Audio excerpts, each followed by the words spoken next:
Hi, I'm Annie Botticelli, and welcome to my August 2019 horoscope report for you. It is my intention with this video to give you the things that I think you need to know to help you make this the best month possible and learn some astrology while you're at it.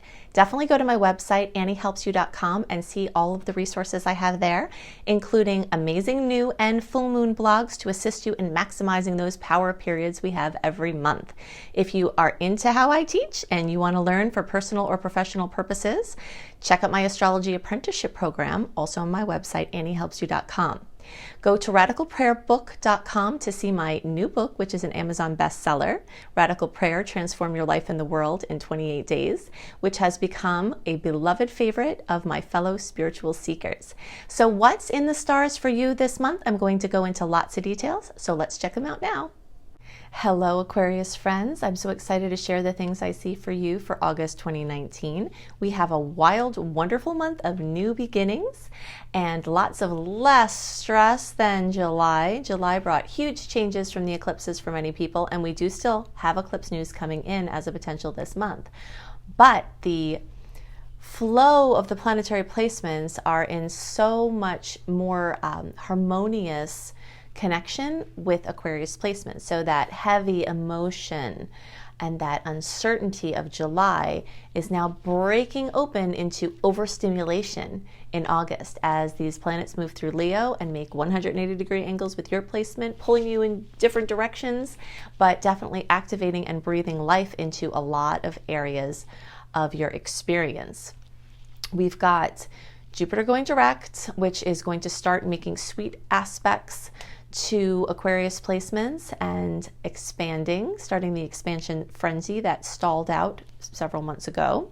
So you've got a lot of areas of your lives that are really cranking at this point, and August is one of the sweetest months of the whole year and one of my favorite months of the whole year for anything important. So I've got lots of sweet dates to share with you. If you've got to do something important, I'll show you the charts for Aquarius early, middle, and late to see where these clusters of energy are lighting up for you as potentials this month. I'll offer you some suggestions about how you can transcend your astrological imprint, and we'll talk about other things that I think will be helpful to you in making this your best month possible. So let's look at the charts now. Okay, so now we get into the juicy details of the specifics for Aquarius. So most of the things, or many of the things I'm going to talk about, are going to be true for all early, middle, and late degree placements, but in the places where there are some differences, we want you to know where you're at. So early degree placements are pretty much the January born, or 0 to 9 degrees, middle around February 1st through 10th, or 10 to 19, and late degree around February 11th through the rest of the sign, or 20 to 29 degrees. So if you're wondering, is this true for you if your moon is in Aquarius, or if your Aquarius is your rising sign, the answer is yes. This is a reading for the sun, moon, and Aquarius rising. All right. So the first thing that we want to talk about is that there's a massive amount of energy starting to move into the 7th house. So let's start with early, and we'll move on down the line here, okay? This theme of partnership energy is going to start to light up in a huge way. It started at the end of July for early, started whispering for middle, but now this month is also going to join for late, okay? So throughout August and September, the early and middle are really going to have these 7th and 8th houses lit up. Okay, so that's starting from middle. These are going to crowd here and then move here. And then the late degree placements you're going to have for August and September, this 7th house really be lit up. And then as we start to get into October, your 8th house is going to join in. But what's the same about the 7th and 8th house is that they're both partnership houses. Okay, so this theme of focus on partnerships, opportunities in partnerships, conflicts, conflict resolution is coming up in a huge way now, starting at the end of July, all of August, very much highlighted. Something important to know as well about the times when the planets move through Leo, and this is true every year, you may notice you feel this, is that there's major overstimulation, okay? Because these Leo planets, I'm using the early degree chart, but this is true for all of you, are making 180-degree angles to your Aquarius placement or placements. So this makes you feel like you're being pulled in two different directions. A theme that started a while ago and is continuing and getting strong again now is your personal pleasure versus other people. And this is not only coming from this first seventh house focus of me versus we, but it's also coming from this Leo Aquarius focus of Leo being your own individual passions and creativity and purpose and leadership, and Aquarius being what's good for the group and what society says and what your mind is saying. So your passions versus your mind space, you know, your heart space versus what everybody's saying you need to do. So there's a lot of that storyline continuing, but I have to say this month, even with overstimulation for you, is overwhelmingly positive in its potential. It's much lighter than July because all of that water energy is really heavy for you all. It doesn't flow with you very well at all. So the potentials this month are much sweeter and lighter than July. There might be eclipse news coming in for you still, but in general, the energy is much lighter. So August 11th, we have Jupiter waking up. Jupiter was in the 11th house for early people and some middle, but then the retrograde brought it back to the 10th, where it was for the rest of you middle, for whom it didn't bust into the 11th, even when it was direct. And you late degree people, you've just had it in the 10th. You haven't had your 11th house Jupiter party yet.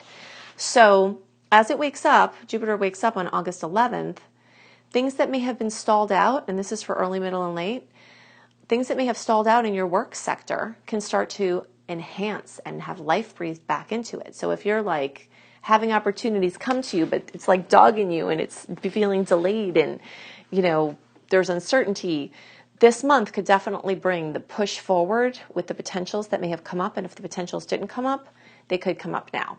So the party in your 10th house is getting ready to rock again. And that is career, work, your place out in the world. For people who don't care about a job or a career, this is your dharma, your what you came here to do, your place out in the world, the thing that you're bringing, you know, to share. So you may have opportunities come up for feeling more on track in your life. For those of you in the early degree segment, this 11th house that had been started to be addressed by Jupiter, and some of you middle, you know, as well. This has to do with expansion of friendships, social media, opportunities, luck, your big dreams, not the ones you have at night, but your big ones, you know, the big things you want in your life. Internet-based projects, community-based projects, anything involving groups, teams, organizations, getting ready to be revved up again. And for those of you whose birthdays are around February 4th or 5th, you're going to start out the month, well, here, let's use the middle degree chart because that's where that's. So 14 degrees is where Jupiter is going to start to wake up, and you middle degree placements, either around 14 or 15 degrees, or birthdays around February 4th, 5th, the days around there, you're going to start having these forward moving energies of Jupiter kiss your Aquarius placements. So the potentials for you seeing the bigger picture of what you're here to do and enhancing your vision and enhancing your image are really pronounced. And for all of you whose birthdays are around February 4th, 5th, and after, like way through the rest of the sign, you're going to have this Jupiter kiss happen between now and the beginning of December. So anybody who is 14 degrees through the rest of the sign, or birthdays February 4th or so through the rest of the sign, this major kissing from Jupiter is still pending for you. Some of you, it already happened when Jupiter was direct and then went retrograde, and now it's happening again, but it'll be the final time. But for the rest of you in the later parts, this didn't happen at all yet. So this is very exciting. It'll be interesting to see how that manifests for you. There are a ton of sweet aspects that are occurring this month, and we already talked about how the 7th house is being highlighted. But these extra kisses from aspects that are happening with these Leo placements, for you early and some of you middle degree placements are going to give extra boost in your relationship sector. And when I say relationships, it's not just your romantic ones. It could be your business ones, it could be clients, it could be important friendships, it could be even practitioners, people that you need for something, employees, you know, a plumber, anybody who will add value to your life with your relationship with them. So when the sweet aspects that are occurring in Leo happen, that's going to, for early and some middle, really kiss that relationship sector. For the rest of the middle and the late degree placements, those aspects are going to really highlight this 6th house. And the 6th house can also have to do with work too. So for those of you who are unemployed looking for a job, there are multiple reasons why there's an increase in chance of getting work. The 6th house is also a health house, so some breakthroughs could come in. New routine, getting, you know, good new supplements or finding perfect doctors or health practitioners can be part of how those sweet aspects manifest. Also some things involving pets or working with animals for pleasure or work or therapy. If you haven't already watched my horoscopes for June, I definitely recommend that even though we're in August that you do that, because the eclipses, I went into great detail about where the eclipses hit for you and where those potentials could be. And now here in August, we still can have eclipse news and eclipse after effects. So the June, July, and August readings are all kind of together with this storyline for this period of time. And it was so much information, I couldn't put it all in one place. So just do know that you will find other pieces for you for this time period in my June and July reports, and that eclipse news is definitely still coming in.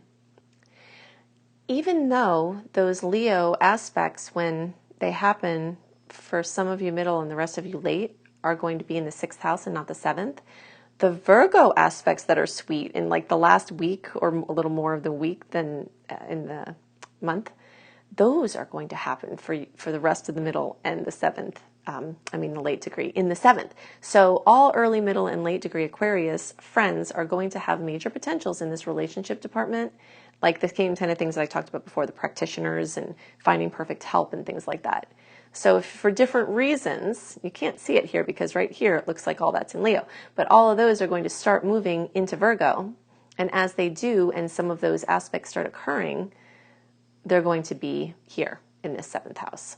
It looks empty, but it's deceiving because this is in motion.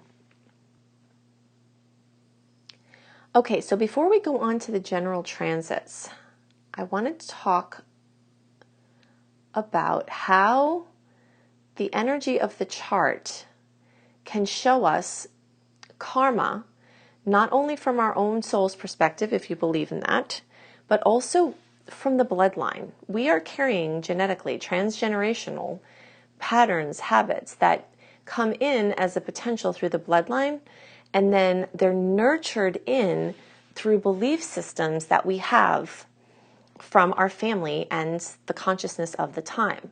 And those belief systems, whether they're conscious to us or not, are the most powerful catalyst in expressing how astrological potentials will manifest. This is a big deal.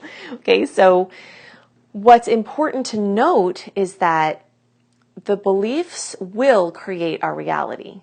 And some of those beliefs, we're not sure what they are. And that's why astrology is so valuable, because all of these planets, they may manifest in conscious ways, like, wow, okay, we see this is happening, we see this is happening. Well, we're aware of this, we can feel this. But there are subconscious patterns that are at play that are being instigated into consciousness and into manifestation by the planetary movements and aspects that start bringing experiences that have this feeling like it's karmic and we don't have any say in it. But we do have a say. Okay, so I have a bonus for you that is going to go into some great detail on the topic that I was just alluding to, where we can transcend negative astrological wiring. And if you're interested in that, fantastic, then just keep listening. If you want to go straight to more information about the transits, then you can fast forward until you see me back on the screen. And then I will give you the dates of those sweet transits that we talked about and other things about the general transits to take note of. Okay, welcome to my special section on transcending negative astrological patterning. This has been a focus of mine for the entire time I've been doing astrology, which has been almost 2 decades now. I have always gone into astrology as a self-development tool, understanding what's going on so that we can use the information to create the best experience from it.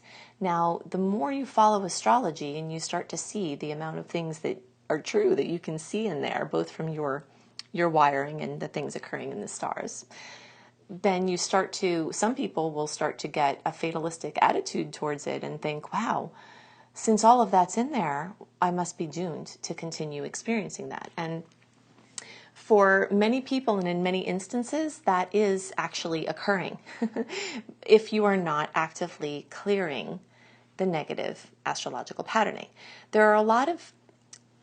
There's a very complicated discussion as to what it is we bring in with us astrologically and where those pieces come from. But for this discussion, I'm going to focus on strictly the genes, the DNA, the genetics, okay? So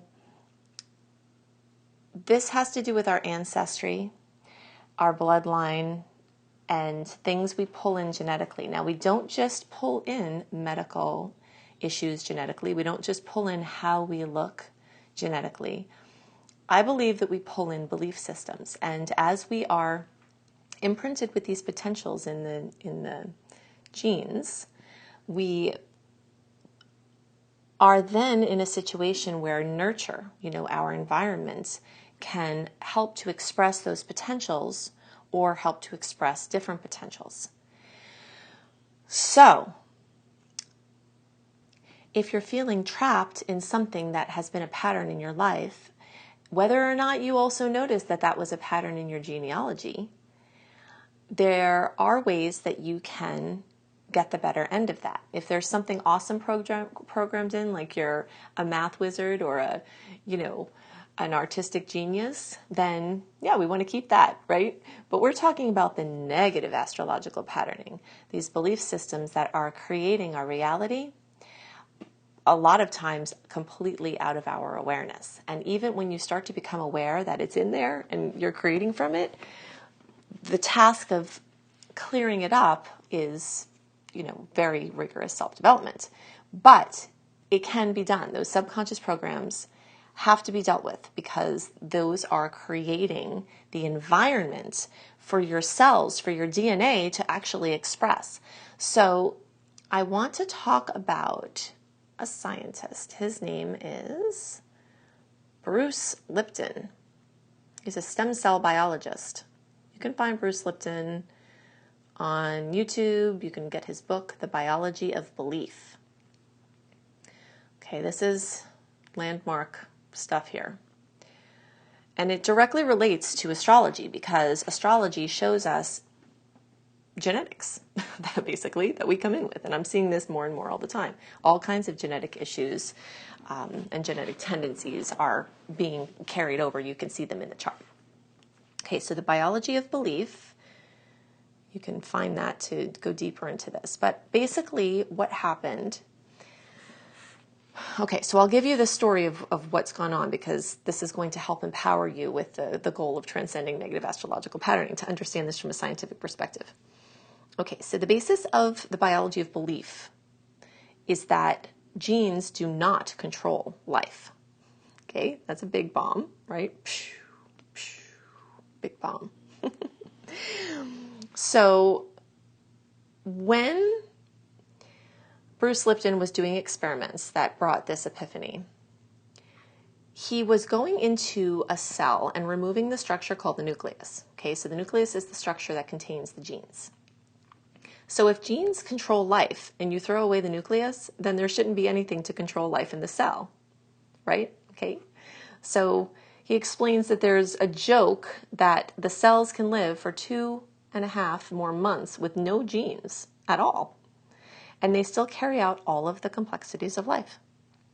Move around, eat, breathe, just they move through life. So then the first thing you have to ask is who's controlling the cells if it's not the genes, right? So this is a really big deal. Okay, so then the big boom for him came, where he had, so basically he would put stem cells, isolate one stem cell and put it in a petri dish. Okay. Then it would divide every 10 hours, and after a few days, he'd have thousands of cells. All right, so they're multiplying, they're dividing. So they all came from one cell, meaning they were genetically identical. So then he got to where there's like 10,000 cells in a petri dish, okay? Then he would divide, separate out the cells into 3 petri dishes. Okay, so he takes them from there and he puts them in there. Okay, so now these are genetically identical cells. Okay, this is the thing to note. Then what he did is he changed the growth medium. Okay, so the liquid in there, he changed. He made, so the cells are identical, but he changed the growth medium. Okay, so that's basically the constituents of the environment. All right, so these red and orange and green pieces, or matter here, that is representing different environments. Same cells, genetically identical, different environments. So then what happened was, the first dish formed bone. The second dish formed muscle. And the third dish formed fat. All right, so hopefully you're getting this. This is clicking, because this is like, it's mind-boggling stuff. Identical. And then they formed all these completely different outcomes based on their environment. So what he is saying, and I concur, is that our environment is what is calling the shots. Now, of course, there are other factors, and we could nitpick and look at, and analyze, and nothing is as simple as one way, right? But this is a huge piece. So this means that if we change our inner environment and be mindful of our outer environment, we can start to change how the astrological potentials manifest for us in the form of our life and our experience. Okay, it's very exciting. Okay, so a basic summary is the environment includes a massive amount of factors, and we won't get into them all now. But included in the environment is our perceptions, which are shown when we look at the astrology. When we're looking at a chart, all of the different placements in there, different signs and houses, they're showing us a tendency towards perceptions. And even the outer transits, when they're happening in the sky, when planets are getting together, certain configurations, they tend to create us having a tendency towards certain perceptions. A perception might be we're excited, hopeful. A perception might be we're like a victim and there's a tyrant, so these different tendencies to have a perception, we can see those astrologically. So the tendency to have a certain perception is synonymous with karma. If we see something a certain way, we draw to us certain experiences. So basically, changing perceptions changes karma and changes the DNA expression, which changes potentials, which changes outcomes.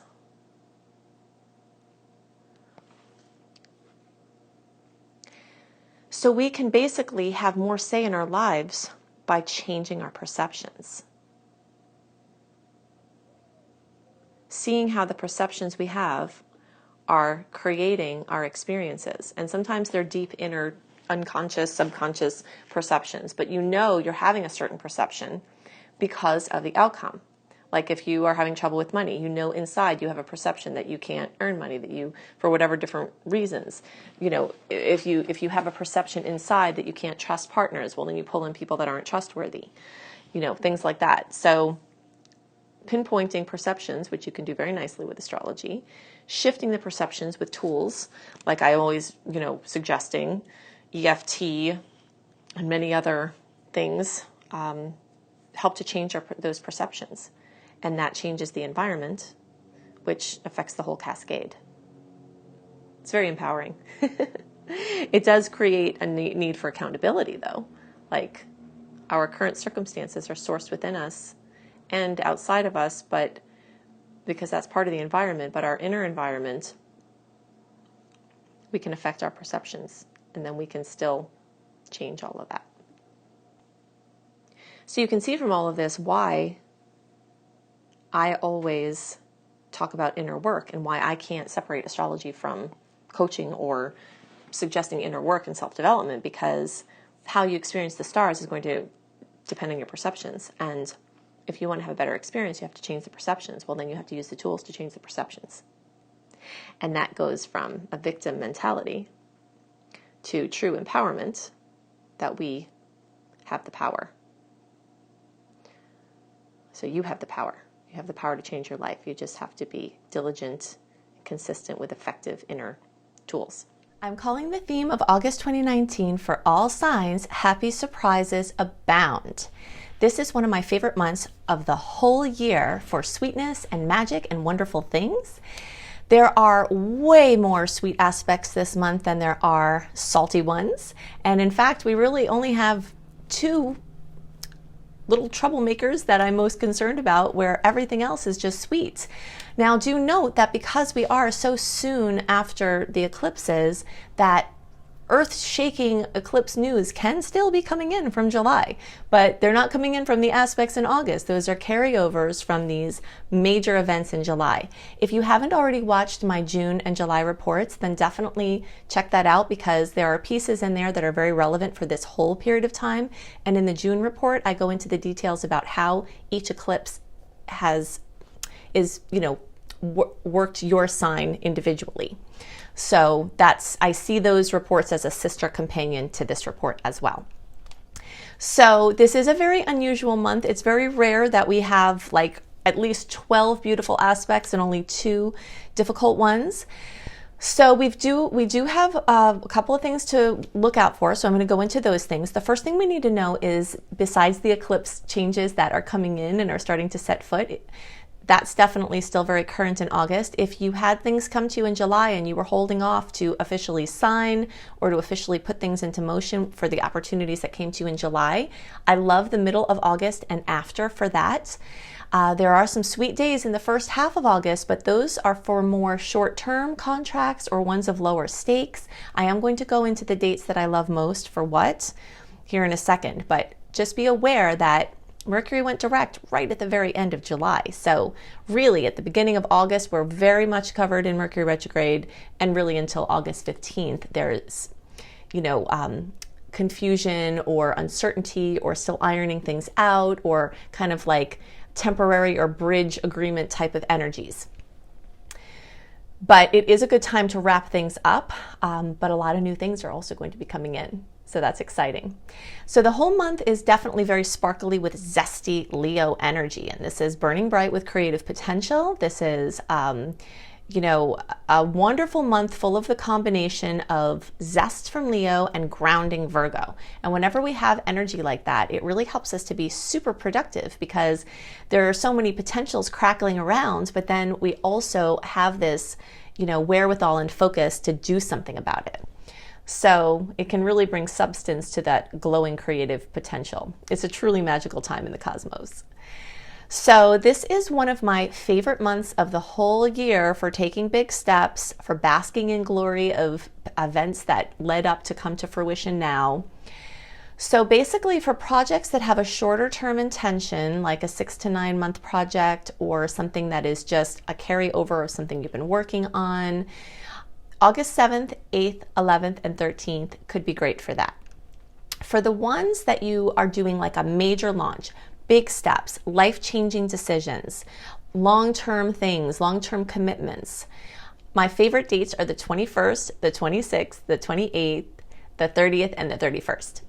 So you can also get a write-up of the dates, why I like the dates, what could happen around those times, and other things to look out for a month ahead in your inbox when you sign up for my free email newsletter. So when you go to AnnieHelpsYou.com, you will get my write-up a month before the actual month, so you can have a written version of my general transit report for you. Plus you get my 28-day virtual coaching program called Shine for free when you sign up for my free email newsletter. So you can check that out at AnnieHelpsYou.com. So drama and stress are more likely in the days around August 2nd and August 16th.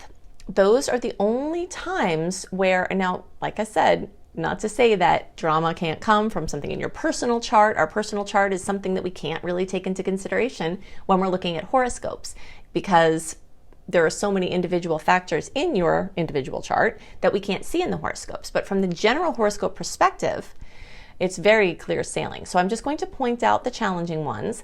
On August 2nd, we have this Venus in Leo squaring Uranus in Taurus. So even though the theme of this month is happy surprises abound based on all the sweet energy and also a lot of sweet aspects with Uranus, which is why I have the word surprise in there, because Uranus tends to bring surprises. When it's in a challenging aspect, sometimes those surprises are not welcome. And this August 2nd one could be unpleasant or jostling, especially in the areas of money or love or your certainty within yourself. So definitely also guard your physical body with extra care and walk with more awareness, okay? Because it's more likely that something will come flying from a window when you're walking, or, you know, that you just have to pay more attention at this time and guard your physical body. And also just be aware that some bumps might come in that the areas of love and beauty and money. The second one that, again, this is an aspect with Uranus. This energy is very much the energy of surprises. And if you've been watching my reports over the last few months, you'll notice I've been using the word surprise a lot. And that's because eclipses bring them in. Sometimes they bring in something that we've expected and hoped for. And in that way, it's not exactly a surprise, but when it actually comes to fruition, it kind of feels like a surprise. So, but then sometimes eclipses also bring in surprises where we're like, we don't really like that. But eclipses have a similar energy to the planet Uranus, and Uranus brings in just like things out of the blue, you know, jolts to your nervous system. And sometimes those are happy jolts, like I said, when they're in sweet aspects, but when they're in these challenging ones, that's when you got to watch out. So we have two of those challenging ones this month, the first and the second. First one is on the 2nd of August, and the second is on August 16th. Now, since that one on August 16th is energetically combined with the full moon in Aquarius, that could be, even though it's a positive full moon in a lot of ways, and I love it for a lot of reasons, this combination of this other aspect being near it is a mixed bag, because you could have something sweet occurring at the same time as the surprise comes in. And since it's in Mercury, it rules news. It also rules mobility. So like being extra careful when walking and driving. And, you know, this is the standard place where we warn, don't text and drive. Don't walk and text. Don't be on your bike texting. Things where your physical body really needs to be minded more, or other people's. This is a time where you don't want to push your luck. So shocking news and other events are more likely.